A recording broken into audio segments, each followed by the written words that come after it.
Bienvenidos a La Madriguera de Anita con nuestro podcast de animación del programa Realización en Animación de la Universidad Jorge Tadeo Lozano.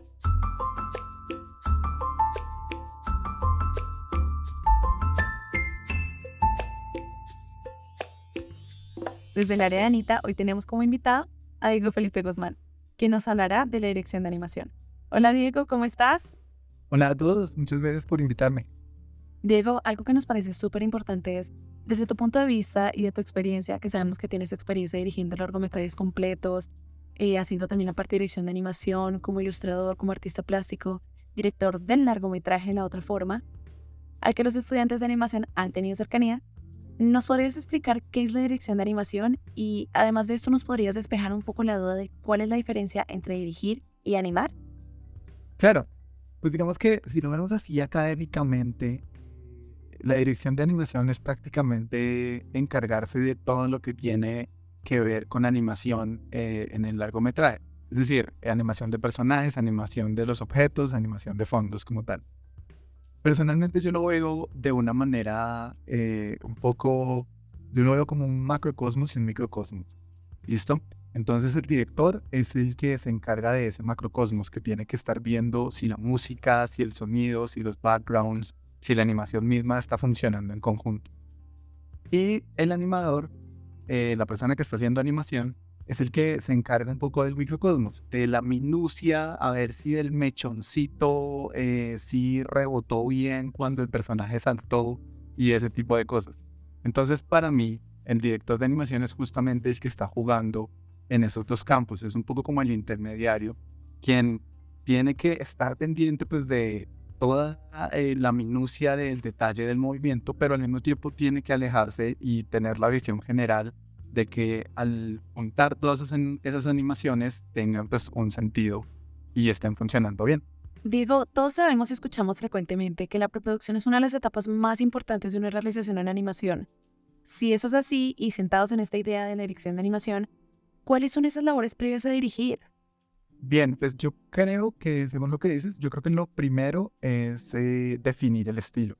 Eso puede pasar de diferentes maneras. De pronto el director ya tiene un estilo así súper definido y te quiere decir como, vea, quiero exactamente esto. Si el director de pronto no tiene nada definido, sino te da unos referentes nada más, pues el animador yo creo que lo primero que debería preguntarse es cómo le puede aportar la animación a la historia que se está contando. O sea, desde la animación, cómo se puede aportar para que esa historia también pues llegue como a buen término. Un ejemplo es esta película de Inside Out, donde no sé si se acuerdan, pero los muñequitos estos que estaban en la mente de la chica se animaban de una manera muy cartoon. Y por el otro lado, ya en la vida real, por decirlo así, de los personajes de esa película, sí tenía una especie de animación un poquito más realista, por decirlo así, más limitada en su expresividad. Y todo eso aportaba a la película, porque nos hablaba de esos dos mundos. Entonces es un poco lo mismo. Yo creo que lo principal es justamente pues definir el proceso de animación y de ahí en adelante pues empezar como a hacer pruebas para que salgan las guías de animación. Diego, ¿cómo definirías exactamente el estilo de animación para un contenido animado? Bueno, para definir toda esa animación tenemos que hacer pruebas, pues, las llamadas pruebas de animación como tal. Esas pruebas son las que van a bajar todo el concepto que el estilo de animación tiene, pues ya en la realidad. Es decir, en esas pruebas vamos a ver específicamente cómo va a ser el timing, el spacing de ese pues, proyecto, cómo vamos a exagerar el squash, el stretch, pero también podemos ver un montón de cosas adicionales, como cómo funciona el personaje con los backgrounds. También se puede ser una buena oportunidad para ver en qué cuestiones podemos limitar la animación y en qué otras, digamos que podemos exagerarla. Se definen un montón de cosas haciendo las pruebas de animación. Un poco lo que me gustaría como aportar ahí es que sería bueno que cuando el director de animación o a través de otros animadores estén haciendo ese proceso de las pruebas, es bueno un poco tener un diario con todos los aciertos y con pues un poco todos los errores y todas las dificultades que van encontrando en el camino, para que todas esas notas un poco luego se vayan a transmitir a los otros animadores que van a participar en el proyecto. Eso es un poco lo que más adelante pues se van a llamar las guías de animación. O sea que esto nos daría paso a lo que se denominan como las guías de animación, o handbook de animación. ¿Cómo es ese proceso que hay que tener en cuenta? ¿Y estas guías son solamente imágenes? Bueno, pues todo va un poquito como de la mano, ¿no? Porque a partir de pues ir haciendo las pruebas se van sacando las guías. Em, Hay varias guías como en general. Digamos que las primeras pueden ser las de arte, o sea, un poco como las que definen el personaje, esas que tú ves que es el model sheet del personaje desde todos los puntos de vista, las hojas de expresiones como tal, también para los props, que cada cosa tiene que tener pues como su indicación de cómo se ve por todos los lados.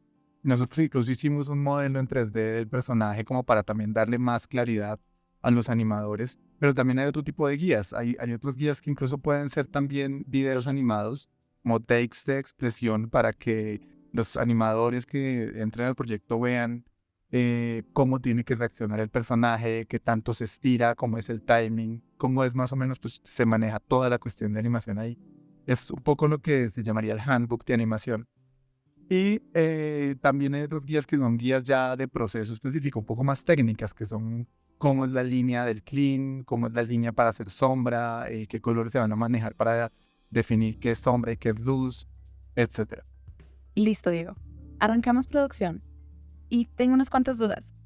¿Cómo es eso de animar a través de otras personas? ¿Cómo se les puede sacar lo mejor a cada uno de los que están en el grupo? ¿Cómo hace un director para entender cómo trabajar con cada uno de los animadores? No sé si nos podrías ampliar un poco eso. Bien, pues yo creo que así como un director de una película normal también hace su casting de actores para ver con quiénes quiere trabajar, un director de animación debe ser igual. Un director de animación también debe estar revisando portafolios, debe estar un poco, incluso también debe estar pendiente pues, de los nuevos animadores que están saliendo en escena, empezar a conocerlos bien, no solamente su talento, sino pues conocer si son personas responsables, si son personas que pueden trabajar en equipo. Y una vez así vas formando tu equipo, empiezas también pues ya a conocerlo. Entonces también qué motiva a cada animador, para qué son buenos, qué es lo que realmente les gusta. Si hay unos que les encanta, por ejemplo, dibujar efectos. Si hay otros que, por el contrario, pues sí son animadores de personajes. O si, por ejemplo, otra distinción puede ser si se les da mejor los personajes masculinos o femeninos. Todo ese tipo de cuestiones te sirven a ti para ir viendo cuáles son las fortalezas y debilidades de cada animador. Y luego ahí vas armando un poco como tu tablero de ajedrez para ver a qué persona pones en qué lugar. Cada proyecto se enfrenta a un universo nuevo, a un universo que no se había animado antes y probablemente lo que yo ya había hecho para este nuevo proyecto pues cambie y tenga otras variables. ¿Cómo se trabaja con esta curva de aprendizaje? ¿Qué complicaciones se presentan en las primeras etapas cuando los animadores apenas se están familiarizando con el proyecto? No, pues complicaciones, un montón. O sea, justamente eso que tú hablas de la curva de aprendizaje, yo un poco lo que insisto es eso, tenerlo en cuenta, tener en cuenta que sí va a existir una curva de aprendizaje cada vez que vamos arrancando un proyecto. Porque los animadores deben tener tiempo para conocer al personaje dibujándolo y también deben tener tiempo para adaptarse al estilo de animación, pues animando también. Es decir, todo eso solamente se logra haciendo pruebas. Eso quiere decir que las primeras semanas que los animadores van a estar dibujando prácticamente va a ser un trabajo que se va a botar a la basura, pero que la ganancia pues va a ser la experiencia que los animadores ya vayan adquiriendo. Lo digo porque pues realmente es muy importante. Generalmente muchas personas se saltan este espacio de prueba en el cronograma y a mí me parece que dependiendo del proyecto puede durar una curva de aprendizaje desde una semana hasta 3 meses y es vital tenerlo en cuenta. Ah, claro, como lo que pasa en el semillero de animación de diseño de movimiento. Claro, es que lo que hicimos con esos chicos fue justamente hacerles una especie de curva de aprendizaje donde ellos también aprendieron a ver cómo se dibujaba el personaje, a adaptarse al proceso de animación, pues tanto que mira que al final muchos de ellos pues terminaron ya siendo animadores formales del proyecto. Y claro, a mí me servía mucho porque en lugar de, digamos que coger personas nuevas y capacitarlas, pues los chicos ya estaban capacitados con todo lo que vieron en el semillero. Entonces, pues ya muchos de ellos realmente siguen acompañándonos todavía. Luego tenemos entendido que hay otro trabajo que asume el director de animación o que a veces se subdivide con alguien que se conoce como el supervisor de animación. Una vez los animadores empiezan a sacar planos, ¿cómo es el proceso de supervisión y correcciones? Bien, pues también es un poco relativo al presupuesto que exista, ¿no? Porque pueden haber proyectos que solamente tengan un director de animación que se encargue de todo. Y pueden haber otros proyectos que sí tengan un director de animación, que también tengan supervisores de animación, supervisores de modelo, y digamos que así pues van jugando todos en conjunto. Yo creo que una vez arrancamos ya la producción, pues el paso que sigue es que a los animadores pues toca explicarles muy bien cuál va a ser la acción de la toma que van a hacer. Entonces eso puede ser a través de, no sé, actuar frente a los animadores, guiarse de videos, o incluso pues lo fundamental que es guiarse del animatic, que en el animatic debe estar pues ya planteado ese movimiento. Y ya que el animador aprendió cómo es el personaje, cómo es el estilo de animación, pues también debe aprender cómo es el proceso de corrección de la animación, porque en general, pues nunca digamos que siempre van a haber como diferencias entre el movimiento que el animador está pensando y el director de animación como tal. Entonces siempre se va a dar paso a correcciones. Eh, Hay como tres tipos de correcciones diferentes que hacemos. La primera es como la corrección de la acción como tal. Es para ver un poco si la acción pues ya concuerda con lo que tanto animador como director de animador están pensando. La segunda ya es como el pasar esa acción a modelo. Entonces ahí ya se ve un poco que esa acción empieza a coincidir con las proporciones del personaje, con las expresiones del personaje. Y pues ya posteriormente pues ya hay una revisión final al que se le pueden añadir pues animaciones secundarias, ya se le puede revisar pues la fase de clean, in between y todo eso. A mí me parece pues como importante que los animadores sean muy conscientes de estos procesos de revisión, ya que puede suceder un montón de cosas. Mira, puede pasar que, por ejemplo, el animador nunca dio con el movimiento que el director quiso. Entonces el director le puede pasar esa secuencia a otra persona. Es como una cuestión completamente natural. O también pueden pasar casos desafortunados, pues me ha pasado, que la toma que tú haces no queda en el corte final de la película. Entonces, qué decepción tan berraca. Pero así es como funciona esto. O sea, tiene que ser, pues digamos que finalmente el director es el que toma la decisión final en esos aspectos. Diego, ahí sobre eso nos has dado un poco la pauta de los parámetros y de los marcos entre los cuales se tiene que mover el animador.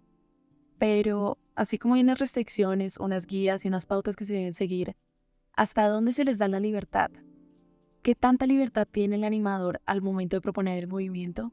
¿Cómo juega el director de animación en cuanto a apretar y aflojar? Sí, es súper subjetivo, ¿no? Porque pues puedes tener directores de animación que sean así milimétricos con la regla que quieran un movimiento exacto y completamente perfecto a lo que ellos están pensando. Y puedes tener otros directores de animación que son un poco más libres y que les pueden decir, aquí pueden hacer lo que quieran.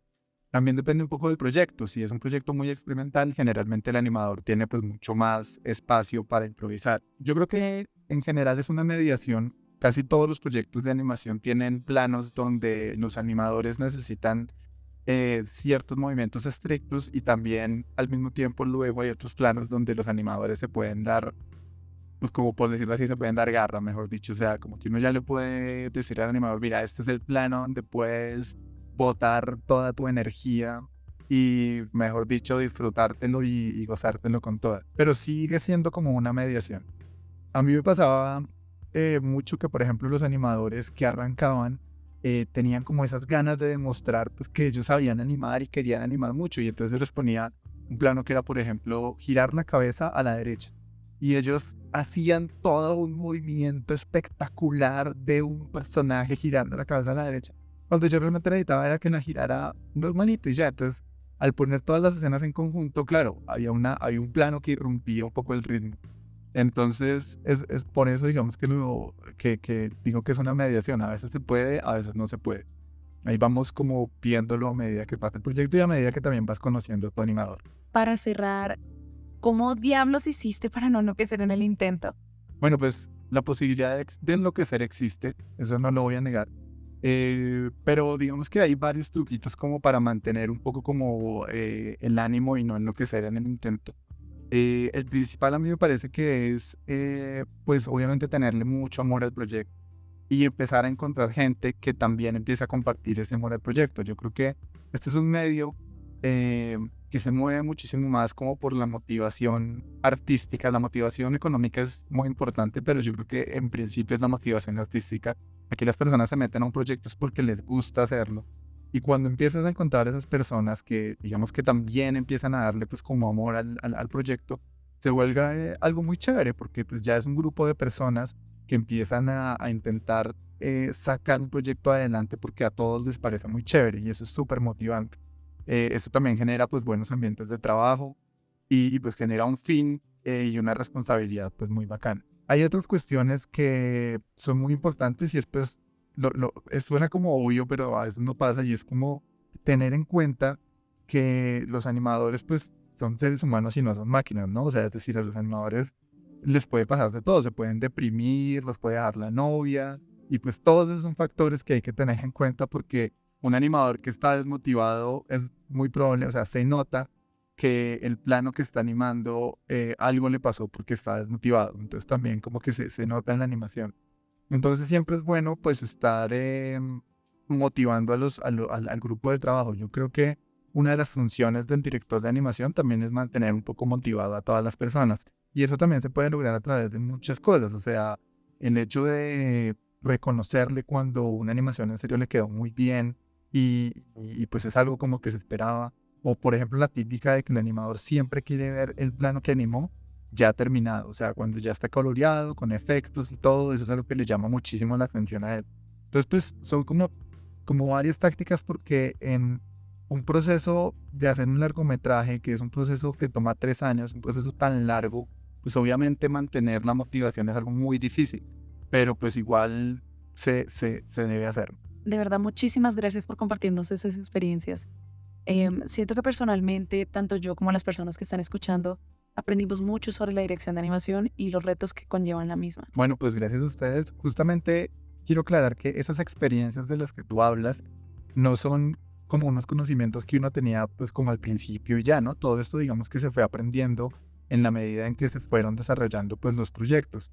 Y yo creo que lo chévere es que pues ya una vez uno tiene todas estas experiencias, pues lo importante es compartirlas justamente para que las personas que están arrancando pues ya al menos sepan cómo poder evitarlas o al menos si les pasa pues al menos sepan que les va a pasar.